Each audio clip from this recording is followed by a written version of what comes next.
Terima kasih Bu Ketua. Assalamualaikum warahmatullahi wabarakatuh. Salam sejahtera bagi kita semua. Om Swastiastu, Namo Buddhaya. Yang saya hormati Ibu Ketua Komisi 6 DPR RI, Ibu Dr. Haja Anggia R. Marini, para pimpinan Wakil Ketua, Bang Nurdin, Pak Andre, yang bajunya sama kayak saya putih, nggak janjian, para anggota Komisi 6 sekalian, Bapak Ibu serta rekan-rekan media yang hadir pada pagi hari ini. Sebelumnya saya memperkenalkan, nama saya Budi Aristiadi, dipercaya oleh Pak Prabowo sebagai Menteri Koperasi Republik Indonesia. Untuk mempersingkat waktu, baiknya saya perkenalkan aja. Ini Pak Ferry Juliantoro, Wakil Menteri Koperasi Republik Indonesia. Kenapa saya nggak berperkenalkan? Karena terus terang SOTK kita belum jadi, sehingga ada namanya tapi nggak ada jabatannya. Karena SOTK sedang berproses. Mohon waktu sedikit. Karena ini kan pemisahan, sehingga kalau saya kenalkan Pak Ahmad Zabadi ini dulunya waktu masih Menteri Koperasi dan UMKM dia Deputi Koperasi. Sekarang jabatannya PLT Sekjen Kementerian Koperasi, begitu. Masih PLT. Pak Ahmad Zabadi. Nah, apa? Nah, kalau yang lain-lain ada nama. Nah, ini yang saya kenalin ini ya Bu Eka dulu ASDP. Saya sebutnya dulu aja ya, karena yang sekarang ini belum ada. PLT ada PLT-nya. Sebentar Bu Rike. Ya, gini, sekarang ini nomenklaturnya belum jadi. Belum jadi semuanya. Jadi ya yang dulu aja lah. Jadi makanya saya sebutin yang dulu. Sebentar. Izin pimpinan, ini kan penting, maksudnya karena kita rapat dengan nomenklatur yang sekarang. Memang belum jadi, tetapi jabatan yang sekarang ini apa di dalam nomenklatur yang sedang berproses ini, karena itu penting juga bagi kami. Rencananya akan jadi apa? Karena tidak mungkin DPR RI rapat dengan pejabat yang posisi dulu gitu. Maaf ya Pak Menteri. Ya, izin Bu Ketua. Silakan. Ya, saya pikir benar. Bukan, karena begini, para setuju. Kita kan mengajukan, nanti kita jelaskan. Kita mengajukan Sekjen dan SOTK kita ada 4 eselon 1. Nah itu kan kita belum bicarakan karena belum ada kepresnya soal struktur Kementerian Koperasi, sehingga kalau menyebut ini di sini belum, orang strukturnya masih tetap pakai struktur lama, ini masih transisi sekali. Begitu. Ini aja kalau menurut saya, ini baru kenalan aja, kamu siapa gitu ya, posisimu di mana gitu. Jadi Pak Menteri perkenalkan perannya hari ini apa, itu aja lah ya, perannya hari ini apa, oke? Ya. Terima kasih. Monggo silakan. Jadi Pak Ahmad Zabadi sekarang PLT Sekjen Kementerian Koperasi. Bu Eka ini Sekretaris Deputi Kementerian Koperasi. Nah, Pak Supomo ini Direktur Utama Lembaga Pengelola Dana Bergulir Koperasi LPDP. Pak Herbert ini staf ahli bidang produktivitas dan daya saing. Pak Ruli staf ahli bidang ekonomi makro. Terus Pak Gendo Saragi Biro Hukum. Dan yang lain-lain saya pikir Bu Sari, nanti dalam pertemuan berikut saya berharap cepat ini SOTK-nya nanti kita perkenalkan satu persatu sesuai dengan struktur kerja. Mohon maaf, mudah-mudahan memuaskan Bu Rike perkenalan pertama. Pak Menteri kalau mau, ya itu nggak bisa diwakilkan. Itu permintaan arus bawah itu. Iya, harus bawah. Pak Wamen ya dengerin. Bu Rike, ya silakan. Saya sebenarnya pengennya ada Pak Menteri Bu, tapi nggak apa-apa. Atau saya temenin ke belakang? Apa? Assalamualaikum warahmatullahi wabarakatuh. Salam sejahtera untuk kita semua. Om Swastiastu, Namo Buddhaya, salam kebajikan, rahayu. Yang kami hormati pimpinan dan anggota Komisi 6 DPR RI, yang kami hormati dari Kementerian Koperasi, Menteri Koperasi, Wakil Menteri Koperasi dan seluruh jajarannya. Maaf kalau tadi saya agak memaksa untuk minta disebutkan siapa yang hadir terutama di meja depan karena ini adalah rapat resmi dan kita disaksikan oleh seluruh Indonesia begitu. Dan yang kedua karena saya selalu mencatat Pak Wamen, mencatat siapa saja dari kementerian yang hadir, manakala nanti ada hal-hal hil-hil yang mustahil, saya punya catatannya begitu. Anda bicara apa, tanggal berapa, jam berapa. Nah, saya apresiasi dengan presentasi dari Menteri Koperasi tadi dan sangat mengapresiasi karena dari mitra sebelumnya saya kira ini adalah pemaparan yang memaparkan tentang dasar hukum sehingga mungkin tapi nanti kalau boleh pemaparannya dimulai dengan dasar hukum Bapak. Dan saya mendukung pemisahan Kementerian Koperasi dari UMKM, pertama karena ini akan mengubah perspektif kita tentang koperasi yang seolah-olah skala bisnisnya hanya bersifat UMKM begitu. Padahal kalau kita lihat di negara-negara lain, misalnya contohnya adalah koperasi yang kemudian mendirikan salah satu bank yang diperhitungkan di dunia, Rabobank misalnya, lalu kemudian ada Koperasi Fair Price milik National Trade Union Congress atau Federasi Serikat Buruh Singapura, dan ini tentu saja menjadi saya sangat mendukung dan saya sangat gembira akhirnya ada keputusan politik dari pemimpin nasional untuk memisahkan koperasi dari UMKM. Itu yang pertama. Yang kedua, sehingga dasar hukum menjadi pertimbangan yang menurut saya penting, karena kalau kita lihat tidak mungkin kementerian lembaga berjalan tanpa dasar dan payung hukum yang kuat. Dan kalau kita lihat ini sudah dipaparkan di halaman 9, mudah-mudahan nanti di pertemuan berikutnya dasar hukum ini ada di bagian depan. Saat ini dasar hukumnya adalah Peraturan Pemerintah Nomor 7 Tahun 2021 tentang kemudahan perlindungan dan pemberdayaan koperasi masih dengan UMKM begitu. Yang ini, yang PP-nya masih dengan UMKM. Sehingga kehendak yang luar biasa dari Presiden Prabowo ini rasanya kita juga perlu memperbaiki aturan atau regulasi. Saya masuk ke politik legislasi dan politik legislasi kita tentu saja berdasarkan Undang-Undang Nomor 12 Tahun 2011 tentang pembentukan peraturan perundang-undangan. Di pasal 7 ada hierarkinya. Hierarki tentang pembentukan peraturan perundang-undangan dimulai dengan betul sekali di sini Undang-Undang Dasar tahun 1945 pasal 33 ayat 1. Perekonomian disusun sebagai usaha bersama berdasar atas asas kekeluargaan. Ayat 4-nya perekonomian nasional diselenggarakan berdasarkan atas demokrasi ekonomi dan seterusnya begitu. Dan yang luar biasa adalah ini pertama kali kementerian di dalam hierarki pasal 7 ayat 1 tersebut Undang-Undang Dasar, lalu TAP MPR begitu, undang-undang, baru peraturan presiden, Perpu dan sebagai undang-undang atau Perpu, lalu kemudian peraturan presiden dan sampai peraturan daerah.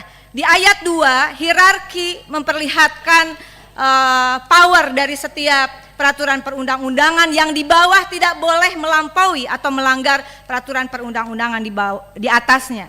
Dan di sini luar biasa, belum pernah ada di dalam rapat atau saya lupa, tapi Kementerian Koperasi di era kepemimpinan Bapak sekarang memasukkan ketetapan MPR nomor 16/MPR RI/1998 karena ini menjadi penting tentang politik ekonomi dalam rangka demokrasi ekonomi pada pasal 5 usaha kecil menengah dan koperasi sebagai pilar utama ekonomi nasional.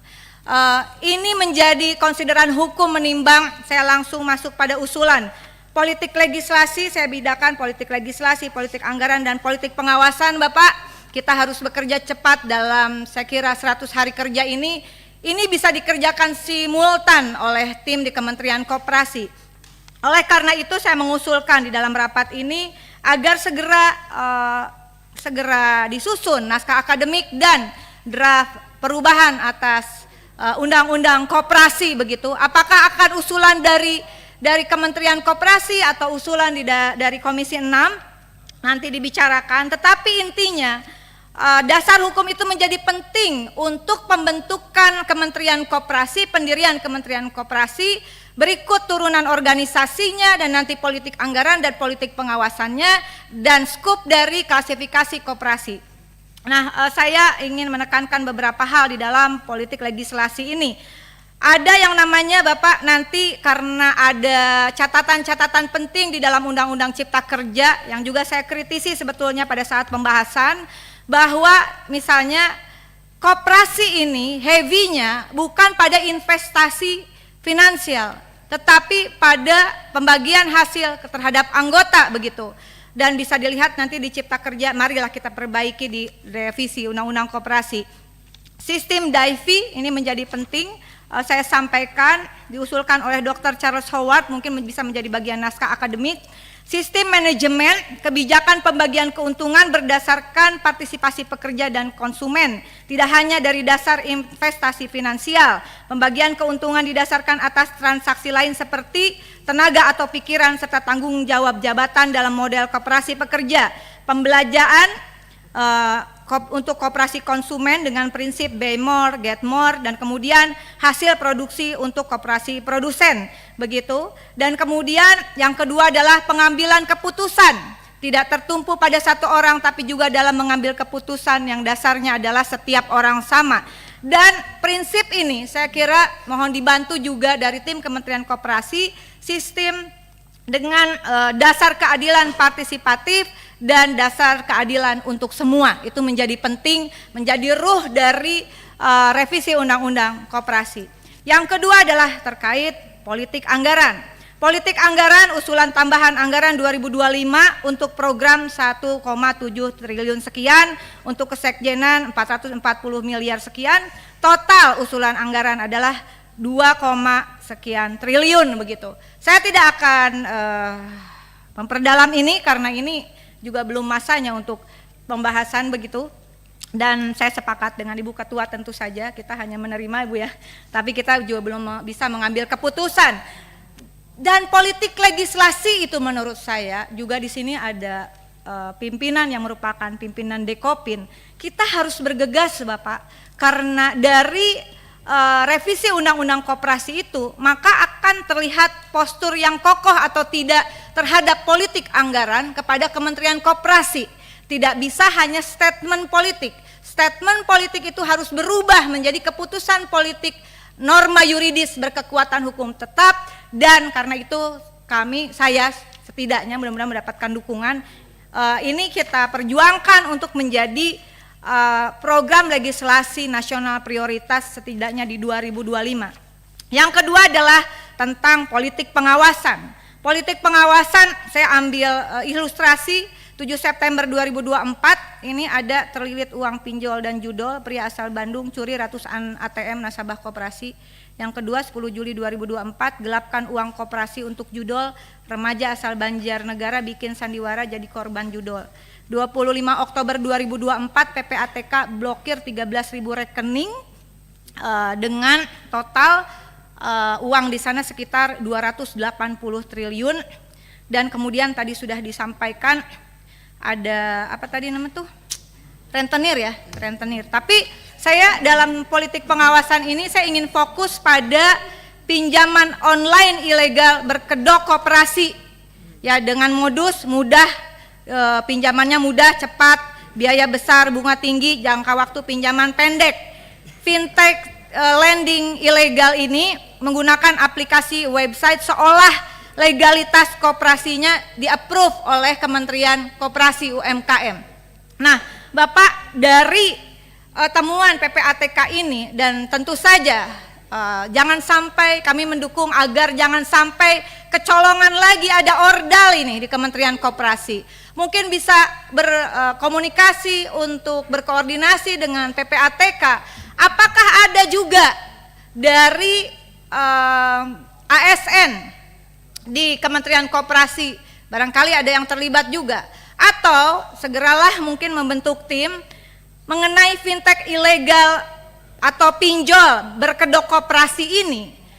Apakah ada keterlibatan ordal di dalam mengapprove ya, dan seolah-olah dia sudah dapat izin pinjol ini. Yang kemudian juga penting adalah ini pinjol itu servernya 22% di Indonesia begitu, sisanya di luar negeri. Dan saya terinspirasi dengan apa yang disampaikan Pak Menteri pada tanggal 22 Agustus 2023, waktu itu masih di Kominfo, bahwa judi online dan pinjol ilegal dianggap kakak adik, ujungnya kriminalitas. Daya rusak sosialnya tidak lagi bisa didiamkan. Sepakat Pak, sikat mafia pinjol dan judol. Ada kurang lebih masyarakat kita terlibat pinjol 138 triliun Bapak. Nah, penting kiranya untuk saya kira antara pinjol ilegal berkedok koperasi, lalu kemudian ada judi online di dalamnya, lalu nanti ada kaitannya dengan tindak pidana pencucian uang, lalu ada kaitannya dengan tindak perdagangan manusia, TPPO begitu. Mohon di awal kita tidak usah berbasa-basi kayaknya, karena Pak Menteri ini lagi jadi sorotan ya dengan adanya ordal di kementerian yang lama. Dan saya berharap langkah cepat salah satunya adalah screening Pak di kementerian Bapak, termasuk yang terlibat pinjol or judol, karena di BUMN saja contohnya Indofarma itu terlibat pinjol, pakai uang perusahaan bayarnya. Kemudian judol, apakah ada yang terlibat di dalam judol atau kemudian dia terlibat sebagai ordal di dalam skema sindikat pinjol berkedok koperasi. Penting Pak, kasih